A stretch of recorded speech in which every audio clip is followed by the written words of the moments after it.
Good evening, tavernites, tavern dwellers, tavern people. It is I, your illustrious host, former Sergeant Tyler Randall. I'm using my former title for pomp and circumstance only. I'm also trying to keep my voice down because I have a really cool little microphone that I'm trying out. So,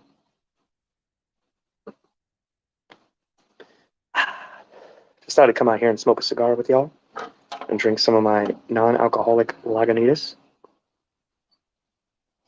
I'm on a bit of a cleanse right now. So, I'm live on YouTube, live on Facebook, if they'll still allow me. Kind of cropped in a weird way here. I just want you to see my cool sweater. Go Niners. So as you can see, I've been absent for a little bit, and it's because I've been working on other projects with a friend of mine, former Marine, as well as former oil field guy. His name's Mike Turpin. He has a YouTube channel called The Second Right, as in the Second Amendment, and he hosts a show that I am now co-hosting with him called The Weekly Round. We go over news of the day, politics, current events, things like that, give our 2 cents. Pretty much anything that's just kind of going on at the moment.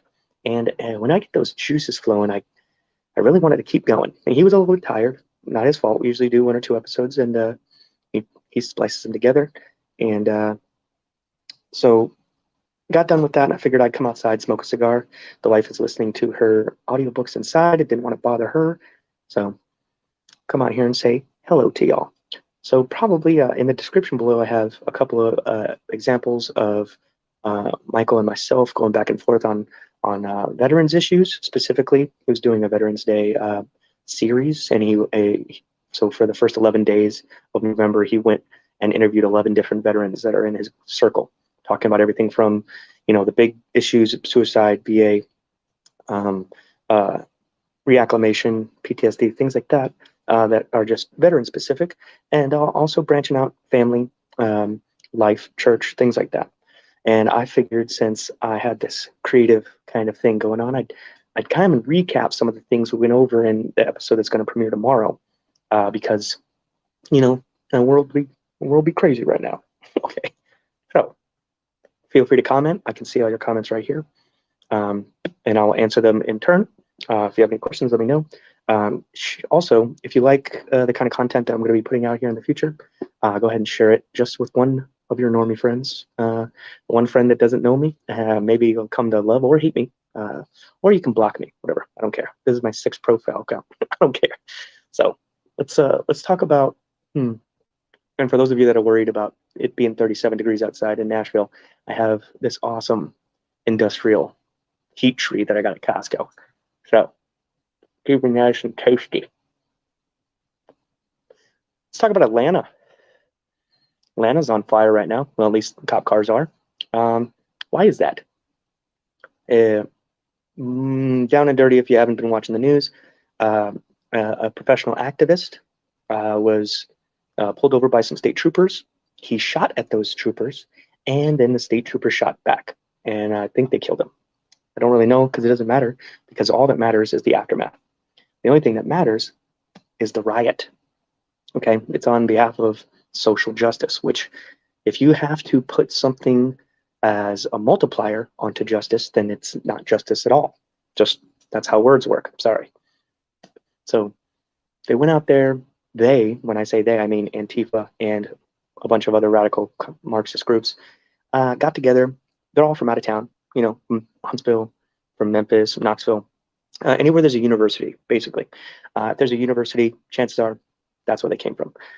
They only arrested, like 6 people. Every single one of them was white, upper middle class or rich, 1%ers. The kids of the people that are, one of them was, I think it was a congressman's son. They go to these Ivy League colleges, and before that they go to private schools, and they are taught to reject their whiteness, Robin DiAngelo and all that, Ibram X. Kendi and all that. And they're told that there's not enough to just be it's not enough to be just not a racist. You have to be anti-racist. What does that even mean? How can you be not racist enough if you're not a racist already? Question. Feel free to comment. Let me know what you think anti-racist means. What I think it means is it's a dialectic. It's a Marxist dialectic to get you to get on board with the program, accept the narrative, and it acts basically as a religion. It has a liturgy, it has founding documents, it, it has indulgences. It's exactly like a religion in every way that's, meaningful. Tell me what you think. So Atlanta's burning. They're learning real quick. And by the way, the neighborhoods that are burning, not white neighborhoods. Oh, no, no. It's strictly Black and Latino neighborhoods. Why? Why would they go to those people's places where they live? They go to their neighborhoods and burn cop cars and break the windows of businesses. All these CNN pundits have come out and said, oh, well, it's just property. It's not violence. Violence is words, you understand. And if you say words that I say are violence, then that means I'm allowed to do violence to you. But you'll get your insurance money, don't worry. And that's not how that works, sweetheart. I don't know if you know what a deductible is or what carrying risk is. It's not a good thing. So that's happening again. Are we looking forward to more of it? Next year is the presidential election, the big one. I don't care if Trump runs, honestly, because it doesn't matter who runs. They're still going to riot because they're basically the militant arm of a political party. Which political party, you ask? If you have to ask, you're not paying attention. There's not a lot of Republicans out there. Not that Republicans in the House or the Senate are too much better. They're kind of dumb too. A lot of them. They're not America first. They're not trying to close your border off. They're not trying to stop the local crime. They're not trying to get the DAs to not just let criminals back out on the street to reoffend. They're letting them burn cop cars. It's kind of ridiculous. So since we're talking about the left and the right, we're talking about Democrats, Republicans, talking about the second right, as it were, the new channel that I'll be co-hosting on the weekly round. Second Amendment stuff. Something that could easily stop all these rioters is your Second Amendment right to protect your property and yourself. Couple examples of things right now that are infringing on that. We have the ATF. If you don't know what the ATF is, they are the Bureau of Alcohol, Tobacco, Firearms, and Explosives. But they don't pronounce the E for some reason because it never caught on. But the ATF's greatest hits, murdering women and children in their homes, burning down a church in Texas, blowing up the federal building in Oklahoma City. That's right. It was definitely, the ATF was involved. Go down that rabbit hole sometime. It's ridiculous. So yeah, the ATF, not good people. So what have they done? They have uniformly and unconstitutionally and extrajudiciously, look up that word, decided that pistol braces are now an illegal modification, right? And a modification to what, you might ask? Well, what do most people have pistol braces on? Most people that have a pistol brace have it on an SBR, which is a short-barreled rifle. That is a rifle with a barrel length shorter than 16 inches and or an overall length with the stock fully extended less than 20 inches. So who has these types of guns? Mostly enthusiasts, people who shoot 300 blackout, like to have 8, 9, 10-inch barrels, and they run a suppressor. And so it's, not a lot of kick. It's really good for close up, and it's, aficionados, people who build guns for fun. Also disabled people. Disabled people that's what the pistol brace was invented for, was for these people. Well, they figured when it first came out, they said, well, you can't put it in your shoulder. If you put it in your shoulder, that's a big no-no. That's a no, and you can be fined. Now they just decided, well, if you have it on anything, if you have it on a pistol, it's illegal. You have to now register it. You have to get what's called a tax stamp, which is you go and pay them $200 and then wait up to sometimes almost 2 years for them to say, okay, now that you've registered it, you're allowed to have it. But we can take it away from you at any time. Okay. Well, now they're saying you have to, if you have one, it's illegal. Now, I happen to have an accessory for a Glock 17. It's called an MCK. It's called a micro conversion kit. You slide the Glock up into this receiver. Basically, it's not a receiver. I don't want to say that. It's not a gun part. It's an accessory that has a pistol brace on it. It does not lengthen the barrel at all, so it does not make it a short-barreled rifle, and it is not attached to the pistol in a way that would make it illegal, but it does have a pistol brace. And if I were to shoulder that brace, it would be illegal. Now they're saying just because I have it, it's illegal. Wow. So I said all that, and a little bit of education. If you didn't know, now you know. But it's going to lose in the courts. It absolutely will be shot down, whether at the circuit court of appeals, or likely they're going to take it all the way to Supreme Court like they always do. Now they know they're going to lose. Why would they do it? If they know they're going to lose, why do you think they would do it? Because they're going to just encroach. As what Jordan Peterson was saying 5 years ago. Well, if you're okay with me just moving a little bit, just a little bit, and just a little bit. Well, before you know it, it's been a mile. So they overstep the bounds of the law. They circumvent the courts. They circumvent any kind of judicial checks and balances. They circumvent the will of the people, your state legislatures, everything. And they just say this constitutes a firearms violation. According to what? It's not a machine gun. It's not a bump stock. It doesn't add or take away any kind of use of any weapon. Manuel, what's up? Manuel Lozano? Good to see you too, brother. I'm glad to be back live. I'm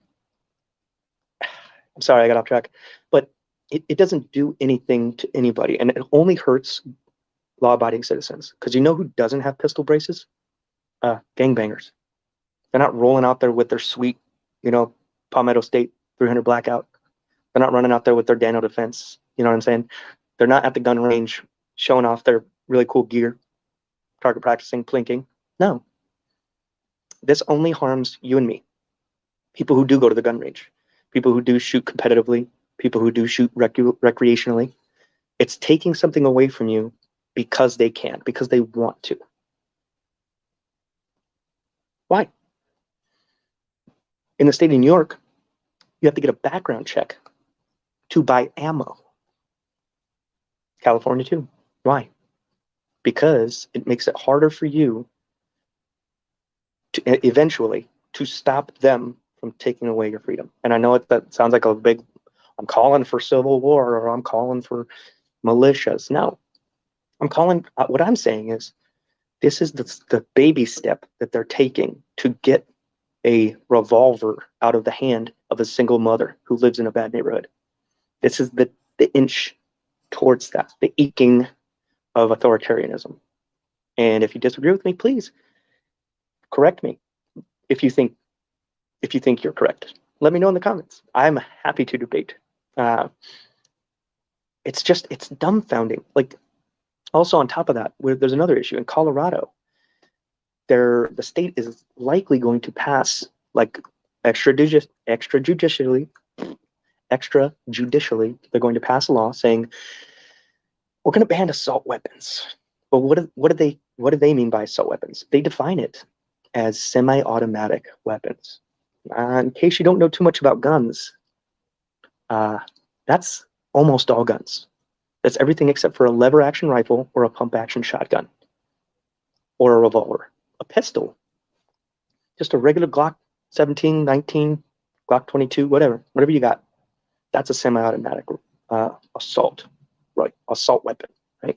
This is why they want to control language, and they want to control what you say. You can't say this on social media, you can't say that. That's a big part of it. They want to tell you what an assault weapon is so they can ban it, or make you register for it, or give you a background check every time you buy ammo. Likely this is going to get shot down in the appellate courts, in the district court, in circuit. It probably won't even. That one definitely will go to the Supreme Court and lose. Well, if they're going to lose, why would they do it? Because it's not about actually winning. It's about demoralizing you to the point where you don't complain. And you might not own guns. You might not have more than a shotgun. But if you don't complain about it, then it's like going along with it. And that's not me saying you have to get involved. That's what I'm saying. That's how they view it. It's how they view you. They're saying you're too comfortable. You're too comfortable with your Netflix and your internet connection and, you know, school and, oh my God, my job and everything's going on. And they're doing all this stuff in the background.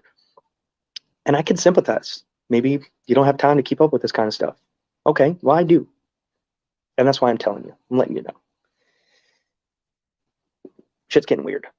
I'm pretty sure there's some people in Atlanta right now that really wish that they could have, that are really happy that there's not a law like that in Georgia. It's ridiculous. My buddy Emmanuel Gonzalez says, Thug Mug is so small. My Thug Mug. That's right, baby. So we have Manuel Lozano making a comment here. Let's see what he has to say. He says, come and take it. Who has the balls? We as law enforcement won't enforce any kind of gun control laws. Glad you brought that up, brother. It's a good point. Yeah, my neighborhood too. I'm pretty sure the Hendersonville Police Department, majority of them, they would not go along with it. But what about NYPD? Those guys are kind of stuck, right? What are they going to do? They're going to tell them, they're going to have the gun pointed at their back too. Hey, do this or you don't get a pension. We'll throw you in jail. Oh, now you're a domestic terrorist. Now you're an extremist because you won't go along with the law. And they say it's the law, but it's not. It's not the law because the law is shall not be infringed. If you're watching right now, if you're watching later, let me know what you think. Tell me, do you think your local police, do you trust your local police department not to come door to door? Heck, we've already seen it. The ATF, there's a viral video, ATF going to a guy's house and said, hey, we pulled the local background checks. FBI gave it to us. Said you bought a gun. Can we see it? We just need to make sure that it was you and not a straw purchase. He told him, eat a dick. He said, go. Who the fuck do you think you are? He called the sheriff on him. Said, hey, these guys are pretending to be ATF federal agents, impersonating federal agents, asking me about guns that I bought.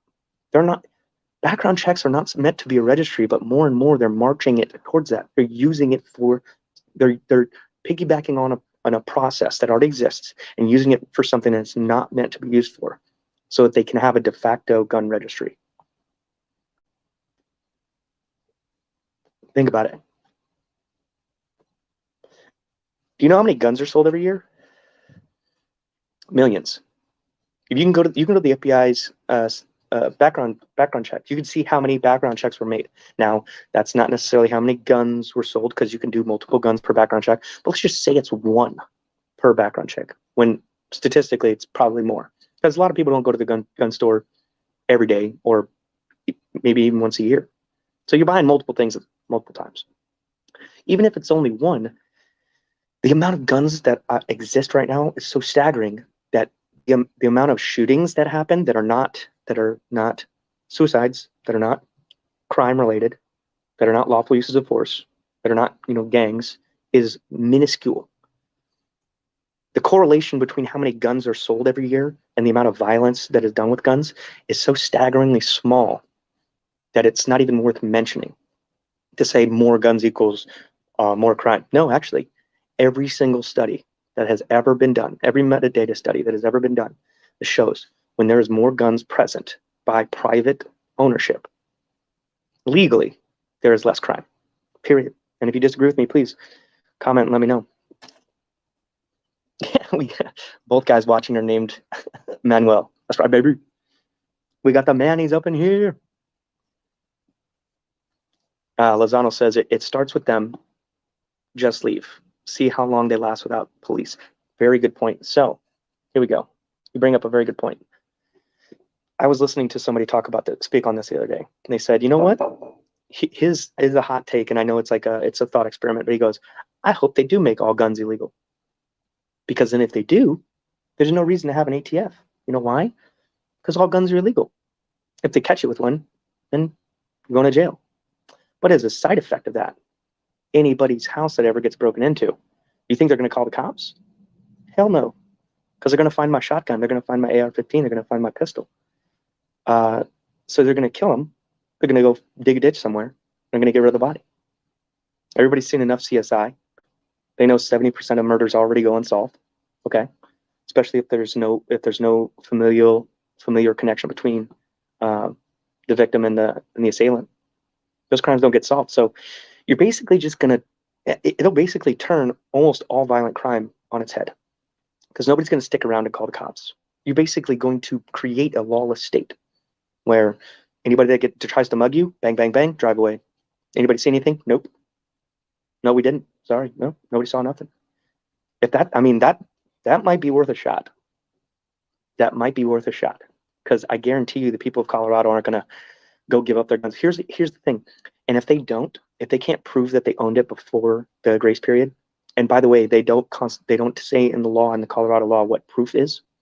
So if you inherited an AR-15 from your grandfather or your dad, and you can't prove that there was a transaction there, which legally you don't have to in many states, have to prove that there was a transaction for inheritance. They take your gun away for 3 business days, and on the 4th business day, they destroy it, and then they fine you $10,000. And if you're an FFL and you sell it to somebody, it's $250,000 the first time, $500,000 the next time.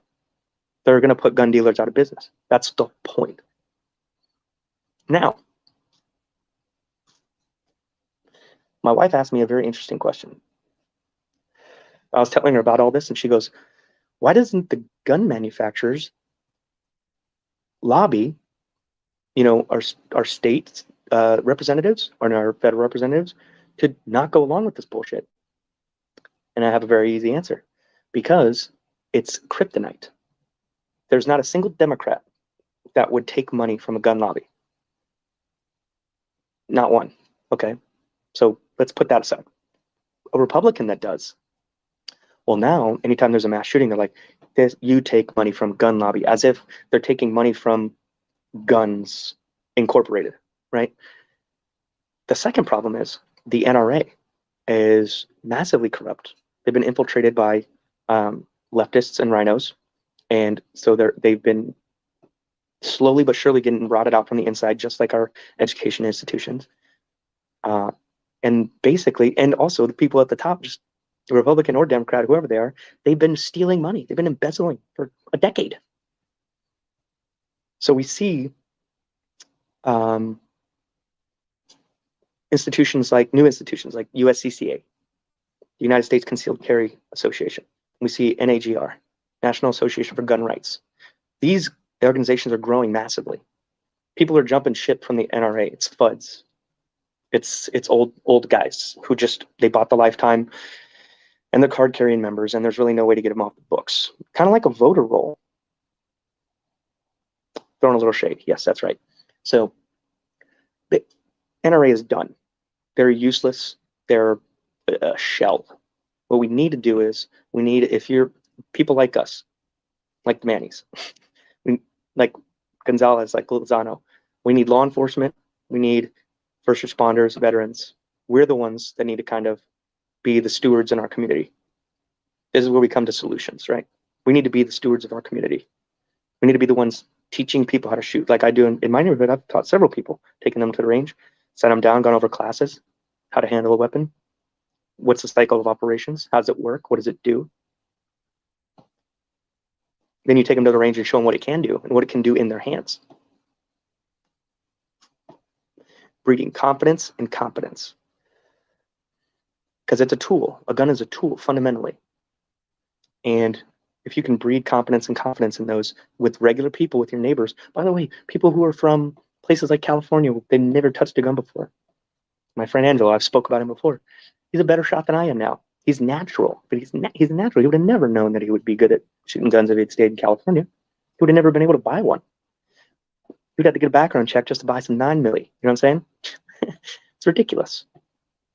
So on this topic, to wrap up this topic, maybe move on to another one real quick. We need to be having outreach in our communities. Everybody talks about community outreach, community building. What is a community? Well, what does that mean? I mean, the smallest unit is the individual. The next most important, in my eyes, unit is the family. Within your family members. My wife knows how to shoot. I added on to her training when I first met her. She's a great shot now. But it's perishable if you don't go to the range. If you're not constantly, working that muscle, you lose it. It's perishable. So you have to put that in your budget. Maybe not every month. You might not be able to afford it. Maybe every 3 months. Now, out here in Nashville, I went with some of my buddies, turned me on to clay shooting complexes. And we have a really nice one out here on the Cumberland River outside Nashville. Beautiful property. Nashville Gun Club. They've been around since 18 something. There's like over 100 target faces. They shoot rabbit, they shoot dove, it's so cool. You go there with a shotgun, load up. You can walk or drive and park your car at each station, and they have tournaments. There was a tournament there that day. We were walking around freelance. There's 2 different courses. We didn't even get to the second half of the course, man. We went all the way around twice. It was awesome. Shooting clays, getting better, making jokes with each other. Only 2 of us were military. The rest of them civilian. Great shot. My buddy Bo. Oh, he's got a beautiful, beautiful shotgun. Beautiful over-under. My buddy Rustin. Killer shot. And that's what we need to do. We need to get out there. We need to show them, lead the way. Say, hey, this thing's not scary. It can be fun, but also can save your life. If Antiva ever comes to this neighborhood, we're kind of far out there. We're kind of far out from Nashville. But if they do, that's a bad fucking day for those guys. I'll tell you that. All my neighbors right here, we are stacked. You think the McCloskey's coming out there with an inoperable pistol and a freaking M16A2, old school Vietnam? They're just pointing at people. No. There's not pointing. Sorry, not gonna happen. Manu Gonzalez. He says, I'm guilty. I haven't taken my wife to the range in years. Yeah. And Michelle hasn't been in about a year. That's something I need to get on too. It's a good point. We got my Aunt Pete, Charisse. Said, we are prepared for that as well. That's right. Petey's husband is a Army veteran, combat veteran. They have what CNN would describe as an arsenal. I have what CNN would describe as an arsenal. He had several thousand rounds and half a dozen guns. Ooh, so scary. Good to see you, Petey. He says, yes. That's my Aunt Petey. She knows how to shoot. She's got her little pink gun. That's not for everybody, but it's cute. You got a big one? You got a big giant pink AR-15, Pete? But that's what we need to do. We need to be the people in our community. So, next subject is, well, I don't know if I should talk about it on this platform because the people here, you guys mostly just know me, right? Pete, by the way, she says yes, and a few more. all pink guns everywhere. Pink guns matter. So recently, and I'll just say this because we're in Nashville, right? The Daily Wire is based here. The Daily Wire is the largest up-and-coming conservative broadcast company in the world. And, they have the likes of Ben Shapiro and Andrew Klavan and Michael Knowles and Matt Walsh. Funny enough, let's bridge that gap. I met Matt Walsh at this very gun range that I frequent. He was buying his first gun here. He's a quiet, reserved guy. I went and talked to him, shook his hand, said, thank you for the show. What is a Woman was still getting produced at the time. So he was working on that. I talked to his producer way more than I talked to him. And by the way, he's a good shot. I was watching, I was peeping him from the couple lanes over, and he's good at 20. Also ran into Candace Owens the other day at the mall. at the Container Store. She has an absolutely beautiful 6-month-old. Baby is just all kinds of adorable, just smiling, happy, laughing. And, you know, we were talking about it. We didn't fanboy out on her, but even Michelle noticed her first. We're like, oh, Candace Owens, wow. And, we're talking about spice racks and which ones we want to use and things like that. So the Daily Wire recently, a few months ago, gave an offer to Steven Crowder, who is leaving the Blaze, Glenn Beck's network, and was fielding offers, but fundamentally there was something that he didn't like. He didn't like that they were trying to keep him in the social media box, the big tech box. And they would penalize him for getting kicked off of YouTube, getting kicked off of Facebook. And it didn't quite jive with, because he hasn't been monetized on YouTube for years. So as far as money goes, everybody wants to either say it's all about money. If it was all about money, he would have taken the $50 million and shut his mouth. If it was about conservatism in the movement and not wanting to bow to big tech and kind of change the model for having him there, that's what it's really about. And that's where I kind of am falling more on his side. He said, no, I don't want to be beholden to having a YouTube channel and doing live ad reads for only the sponsors that you give me. I want to bring my subscribers here and show my worth, and re-energize the conservative movement. He's a little bit of a rogue. He falls on my side of the fence a little bit more, where willing to say things that people don't like to hear on this little magical screen that you're watching me on. And that's not them. They're more straight-laced, Barry Goldwater type of conservatives. They're a little, buttoned up. And he's a t-shirt and jeans guy, like me. So for the movement, the conservative movement, and by the way, when I say conservative, I just mean regular ass people, blue collar people. The majority of us, we're not diehard Democrats because we see what they're doing. We're also not diehard Republicans anymore. Shoot, probably not since George Bush Sr. These Republicans are uniparty. They are the establishment. They are the same as Democrats with an R in front of their name. See John McCain. See, what's his name over there in Texas? Eye Patch McCain. Crenshaw. He's an Ivy League. Just because he was a Navy SEAL at one time, you know what I mean? Probably a fucking comms officer. That's what Ron DeSantis was. He wasn't a SEAL. He was the comms officer. He wasn't hooking and jabbing. He was over there in the head shed. He just got his Triton. You know what I'm saying? I had a senator from Florida tell me that I met him at a charity event, and he was drunk.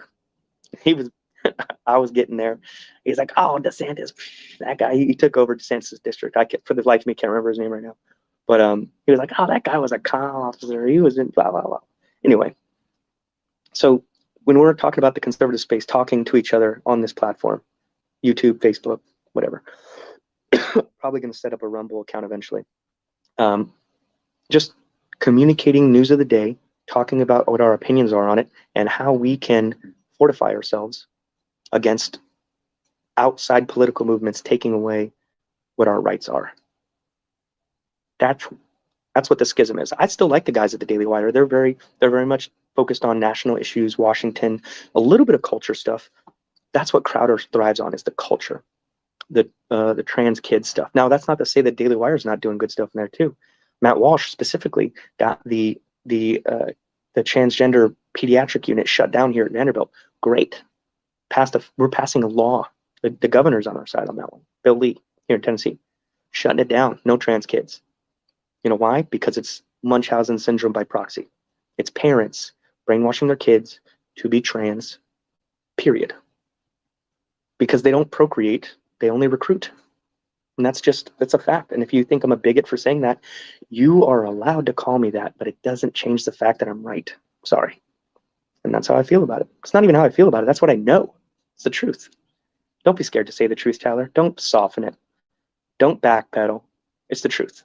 If you are for castrating children and brainwashing them about sex, when you're stealing their innocence, you're taking away, it's like telling them there's no Santa Claus.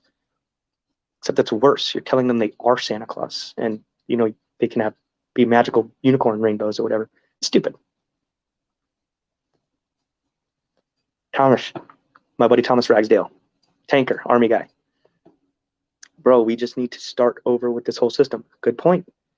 You're taking me to my next point. Thank you for steering the conversation back because I go off. Convention of states. We need our state. By the way, that's the backup. That's not how it's supposed to even go in the first place. That's our last vestige. So our state legislatures need to get together at our behest, attend the convention of states, and say, you know what? We want to force a constitutional amendment to have a budget, a constitutional amendment, and we want to abolish deep state overreach like ATF, like EPA, which, by the way, the EPA has been involved in more ecological disasters than any organization in the world, other than maybe China. In this country, I should say, not the world, but in this country, they're involved in more ecological disasters than they are saving anything. You think them seizing the water rights of a farmer because he made a pond on his land because there was no study done? Farmers have been making retaining ponds for centuries, and it has done nothing to the ecology. If you think you have the hubris to believe that you could change the ecology of this planet without it correcting itself, you're insane. And that speaks to that climate change alarmism, that bullshit. It's a crisis. No, it's not. Humans couldn't destroy this planet if they tried. Not the way they say, by pumping CO2 into the atmosphere, which, by the way, constitutes 0.037% of the atmosphere. Which, by the way, every single gallon or ton of CO2 that we pump in the atmosphere is a boon to plant life. Why do you think nobody cries about the Amazon anymore? Why? Because it grew back. Because people are moving out of the rural areas into urban centers in South America, and the Amazon is taking it back at a rate that is so staggering that when we were in the 90s and we were saying, save the rainforest, guess what? Rainforest saved itself. Plus, all our lumber industries around the world plant more trees than they could possibly ever hope to cut down in the next 20 years. It's ridiculous. Let's see what the comment section has to say. Trees. It's the schools too. The schools have our kids more during the day than we do. Yeah, it's by design. That's what the Rockefellers did. They set up the school to mimic a factory environment, to make good factory workers, to make them not question authority. There's only one right answer. That's a big fucking problem. There's only one right answer. Since when? According to whom?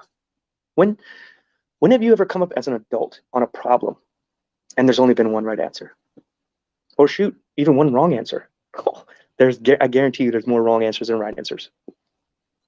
Why does what I say sound so basic and easy and to understand? Because it's the truth. That's all it is. Lozano, speaking to the trans thing, mental illness, trying to pretend it's normal behavior. That's exactly what it is. It's a masquerade. Thomas, EPA, IRS. This is the new SS. Completely agree. Why do you think they tried to add 87,000 new IRS agents? Who are they auditing? Dude, and it turns out that the IRS employees pay their taxes at a lesser rate than everybody else. They found hundreds of IRS agents that hadn't paid taxes in years. Why? Because they worked there. Who's going to audit them? Why would they need that many IRS agents if they weren't going to audit you and me, regular ass people? They're not auditing Martha's Vineyard. They're not auditing New York City, Manhattan. They're not auditing those people. Shrees, is it the cow farts? Yeah, cow farts. All true, bro. I agree. Thank you for agreeing with me. This is the world we're living in, and I know it sounds like maybe I'm beating a dead horse or beating a dead cow, but these simple things that if we can just talk about these things in our current events, in our social circles, in our communities, talk to each other, talk to your neighbors, and say, hey, this seems kind of messed up, right? Maybe we should go to that school board meeting. You could be like my mom. My mom right now is in the city council in Devine in Texas because she's actively trying to better her town. And her district, she represents a lot of elderly people, a lot of immigrants, okay? And she's a voice for them. And that's what we need to do. Why don't regular people run for office? You know why? Because they have millions upon millions of dollars and they will crush you. That's why. They're going to find everything you ever said online and they're going to try to use it against you to make you look like a bad person or an extremist, right? When did throwing around the word extremist become normal? The last, what, 5 years, maybe 10? I mean, somebody was an extremist if they did, like, I don't know, what the Weather Underground did in the 70s, or what the Black Lives Matter movement is doing today, what they did in Atlanta a couple days ago. Broke a bunch of windows, burned down a bunch of cop cars, hurt a bunch of people. In 2020, they killed dozens of people, police officers, injured thousands, caused billions of dollars in property damage. Property rights are human rights, okay? When they say it's just property, that's your livelihood. If they can burn down your house and say, it's just property, man, you'll get the insurance money. No. Yeah, okay, maybe I'll get the insurance money for my house, but then my rate is going to shoot through the freaking roof because I live in a place where riots happen. I live in a place where Antifa is going to try to burn down a courthouse. Jeez. Thomas says, laughing my ass off. Weaponizing them, bro. Hurt the true patriot. Don't get me started on BLM. Sorry, man. That's the way it is. Fun fact. Did you know that Black Lives Matter, the organization, is actually hand in hand trained by and funded by 2 of the members of the Weather Underground, the terrorist organization I spoke of before, who, by the way, in a bank robbery attempt, killed the very first Black police officer in Maryland. Did you know that?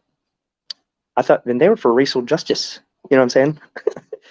these BLM people are just this next iteration of Marxist terrorism.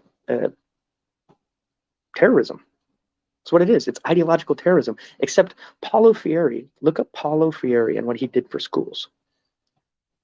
The way that he took Herbert Marcuse's teachings and Marx's teachings and weaponized them in schools to make people susceptible enough to accept the narrative and the message, but too dumb to question it. You have a bunch of people in college nowadays, or graduates of college. I can't find a job. And they don't know anything from anything because they've never done anything. They spent 10 years of their adolescence in school learning, and then they get in the real world and they don't have any experience. So what do? They get involved in things like HR or teaching, and they just keep sputtering out all of those things that they learned and create a next generation of dumb people who don't know anything.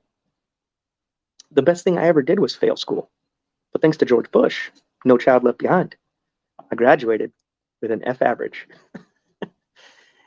And I dropped out of college because while I was getting my associate's degree, I was extremely combative with my professors on what they said I should be talking about and how I should interpret the lesson plan.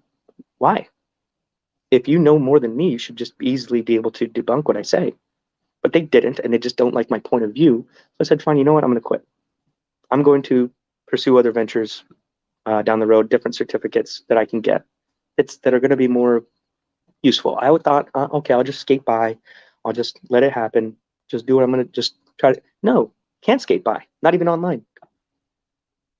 Unless you want to compromise, your principles and be a good little boy and just nod your head and say, yes, okay, yes.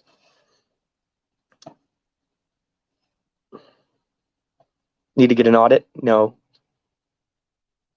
Trees, when in doubt, teach. Never has it been more true than the phrase, those who can't do, teach. It used to be kind of a joke. Now it's never been more true. It's the part and parcel.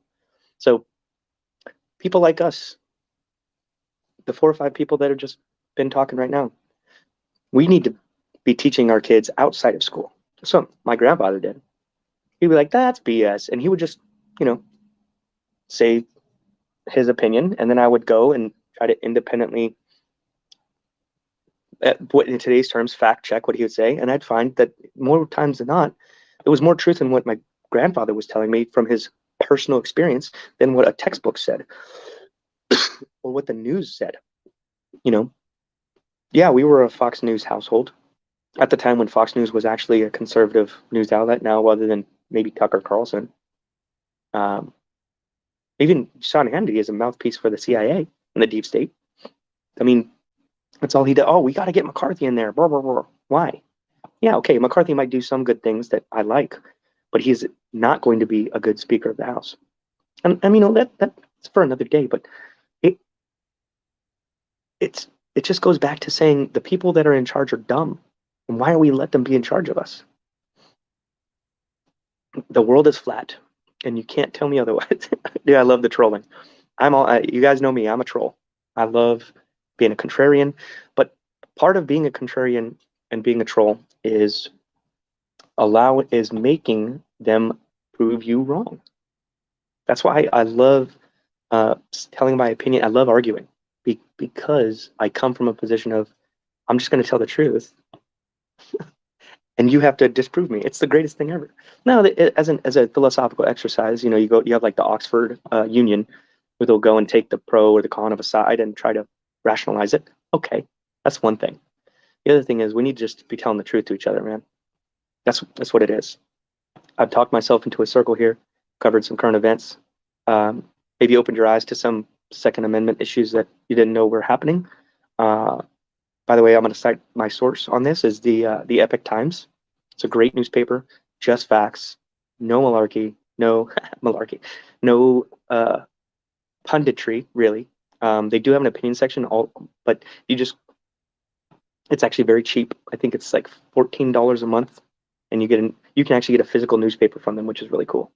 So my father-in-law gets the physical newspaper, and I use the app. I think it's even cheaper if you just use just the app only. It's like $10 a month. You need to find news sources that are not ABC, NBC, CBS, CNN, NBC, MSNBC, and PBS, IHOP, Denny's. You need to go out and find other content creators like Timcast. Timcast always has stuff like they'll go to left wing, they'll dig down into like Gizmodo or Salon.com or Vice News and pull something up and be like, look, this is what they're talking about. Now you got to read 17 paragraphs down to get to what they're actually talking about. But go past the headline. I always scroll past. I'll scroll three paragraphs down, and you won't miss anything because it's all front loading and messaging and narrative building. So as I bring this to a close, it's been about 45 minutes, 47. Bring this to a close. I'm going to be doing this a lot more often. It's usually, especially after I'm going to be on the weekly round podcast on the Second Right channel, which in the description, if you look, you'll see two examples of that. Those two are specifically veteran centered, and one of them is about leadership, being a veteran. Another one is just veteran experience, plus also a lot of political talk, because I love talking about politics. So the tavern talk is going to not necessarily take a back seat. It's just going to be a little bit more cash, a little bit more of me just ranting, talking with the people in the comment section, and hopefully having you guys steer the conversation in a good way. Tell the truth to each other, be good to each other, and I'll see y'all on the next round. Peace. Uh-oh.